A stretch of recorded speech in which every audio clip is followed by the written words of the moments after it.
Welcome students to Unit 9. The notes are the politics of the Roaring Twenties. So these notes are going to focus on the 1920s and the different political as well as other things that are happening during the 1920s. As way of reminder, we are taking Cornell Notes, so please make sure to do those. In 1917, Russia would create the first communist state. We have talked about that already. The message was a worldwide revolution. So keep in mind that Russia is not alone going through this revolution, but they are encouraging other countries to go through a revolution. So as you might anticipate, America will see this as a threat.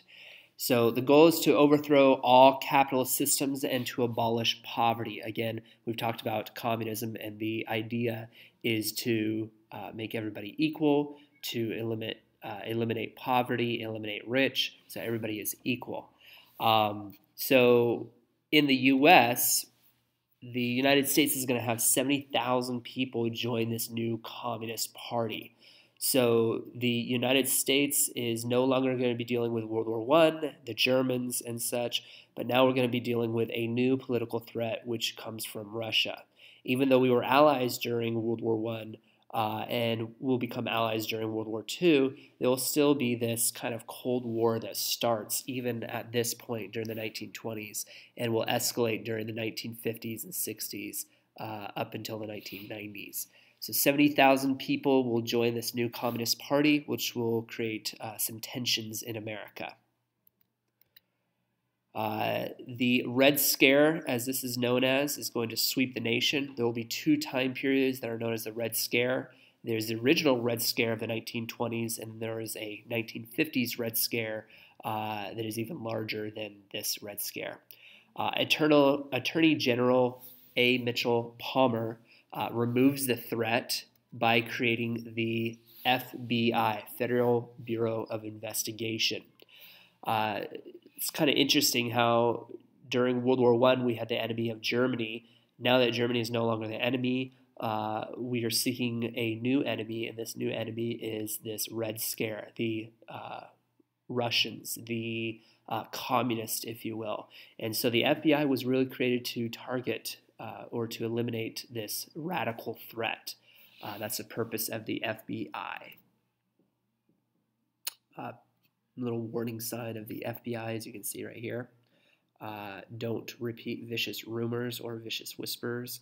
So there's this time period of suspicion that's even larger during this time period than in World War I. This time period where people are starting to really kind of target one another and to gossip and to accuse one another of being radicals. The main targets are going to be socialists, communists, and anarchists. Communists, of course, we looked at want total equality. Socialists use the capitalist system, but do want more government intervention.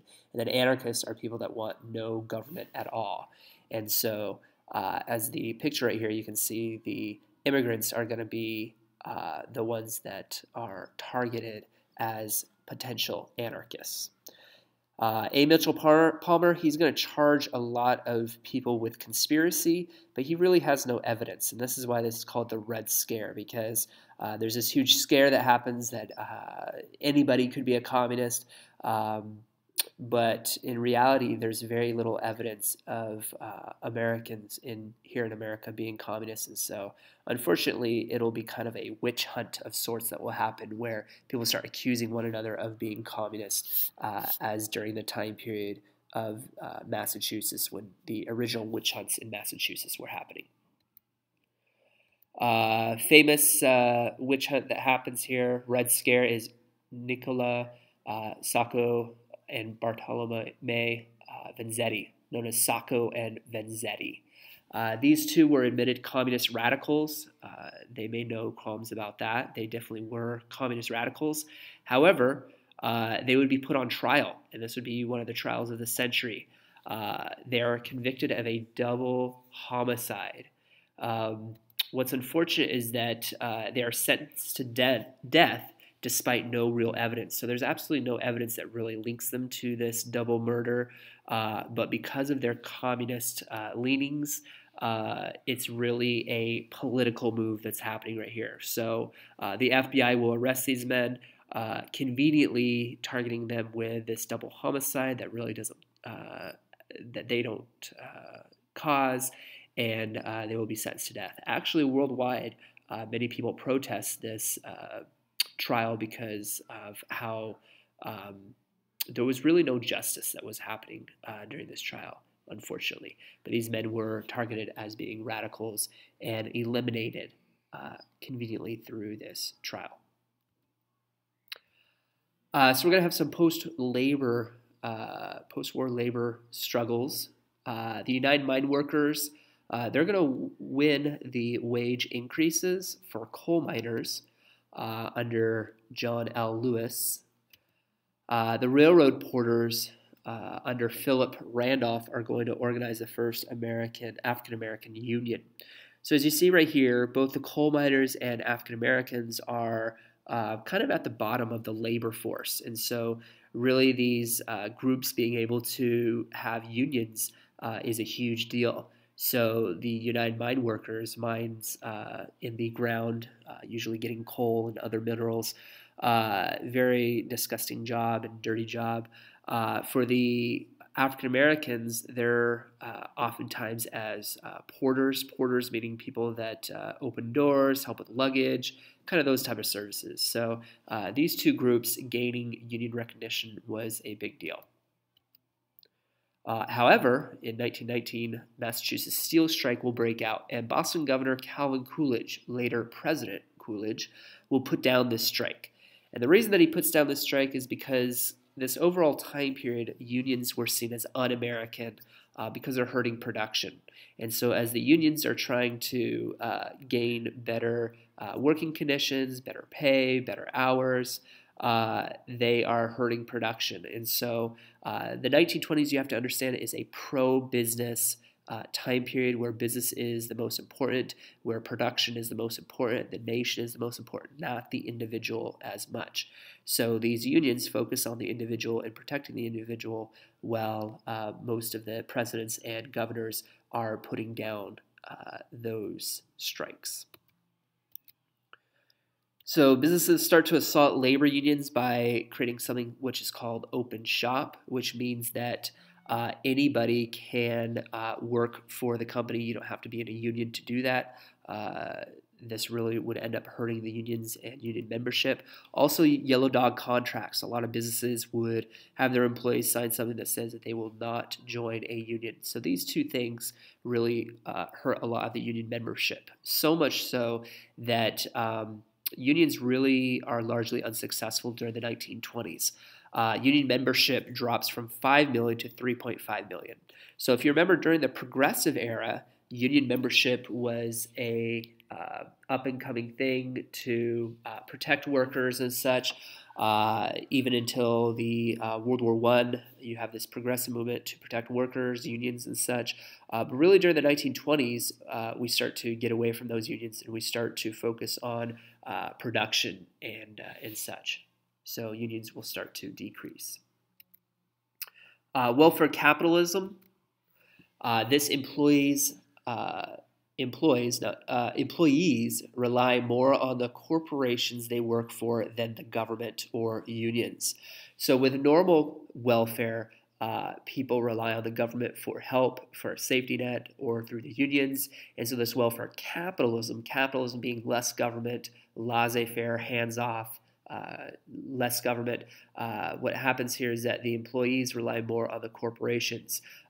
So the way this works is that Henry Ford was the first one to create this. But the way this works is by paying workers more, they are able to work better, more loyal, and invest back in the company.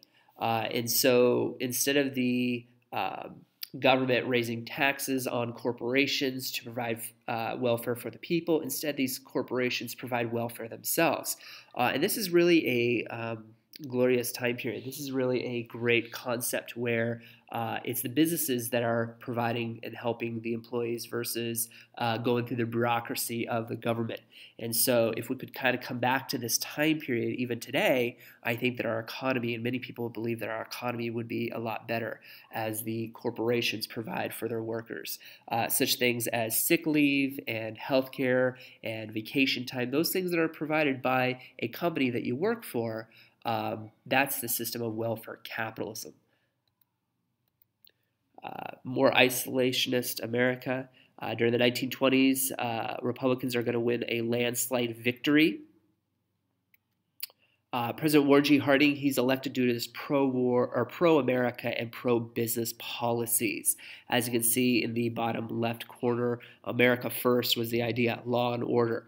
So you have these two running mates, Harding and Coolidge, running together for this pro-America time period. The Kellogg-Briand Pact is going to be signed by 64 countries to agree to renounce war. President Harding is going to convene this meeting, and he's going to bring together these nations. The 5 major countries are even going to disarm their naval forces, including America. So this is a time period where during the 1920s, countries are rejecting war, renouncing war. Countries do not want to see another World War I happen, military buildup and such. And so countries like America are focusing on industry instead of focusing on war and such. But unfortunately, this actually catches us off guard when World War II begins during the 1930s. Emergency Quota Act, so again, we're still being isolationist, which means that we are focusing on America and limiting such things as immigrants coming to America. You don't need to write this down, but mainly Japanese and Eastern Europeans and Southern Europeans are targeted, but you don't need to write that down. But you do need to know that the Immigration Quota Act of 1921 limited the number of immigrants coming to America. This revives the KKK. And as you can remember, the first motion picture made was Birth of the Nation, which is essentially about the KKK and how great the KKK was during the 1920s. This is a revival of the Klan, not targeting African Americans so much at this time period, but the immigrants. The immigrants are the new threat. Before the Civil War and after the Civil War, African Americans were seen as a threat to the KKK, but now the KKK sees immigrants as a threat. Then we have the Teapot Dome and Elk Hills scandal.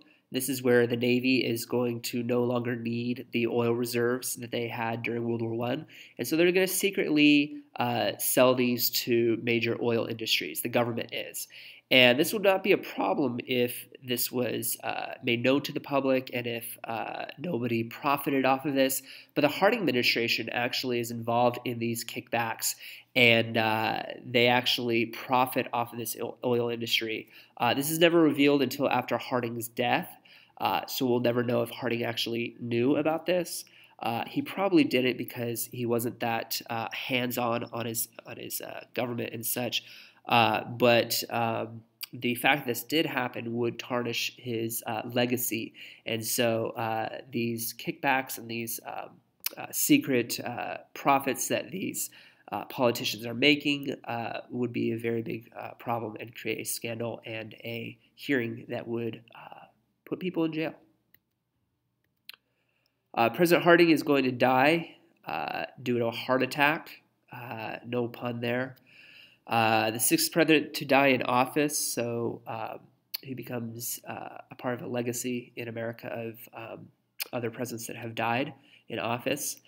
Calvin Coolidge would end up being sworn in by his father, ironically, because his father was the Chief Justice of the Supreme Court at the time period, though you don't need to write that down. More hard times, we have the Scopes trial. The Scopes trial you're going to need to know is a court case on evolution, the first court case on evolution, which was about if evolution should be taught in public schools or not. Both the fundamental Christians that believed in creationism and the evolutionists would clash on this issue. The evolutionists would get an attorney by the name of Clarence Darrow of the ACLU. He would support evolution. And then William Jennings Bryan would support creationism. William Jennings Bryan was a famous politician during this time period. People loved him, so he seemed like the right fit. The fundamentalist Christians are going to win this case. However, later the Supreme Court actually reverses the ruling, and actually this ends up doing more for the legitimacy of evolution as it was nationally broadcast over the radio. So even though the Christians win this court case, short term, long term, this actually does more for evolution because people start to realize that evolution could be a viable option to teach in the class when people didn't realize that beforehand. Business of America, airplanes are going to be used for mail and passenger service. The automobiles, 80% of the world's cars are going to be created by America. Roads and highways are going to be built as a result. And this is going to enlarge cities as employees can travel further distances. So automobiles become very important during this time period and really produce a lot of residual effects. Advertising also becomes very important with magazines, radios, and posters, as you can see right here. Different advertisements, Listerine, Coca-Cola, and international posters. So advertising is going to be very important during the 1920s. Prosperity, national income is going to rise from 58 billion to 84 billion by 1929. Chain stores are going to rise, absorbing smaller stores, which really leads way to this corporate America developing. Virtual monopolies are going to develop. This consumer debt is going to be an issue, however, because people start buying more but putting things on debt. Thank you for taking these notes.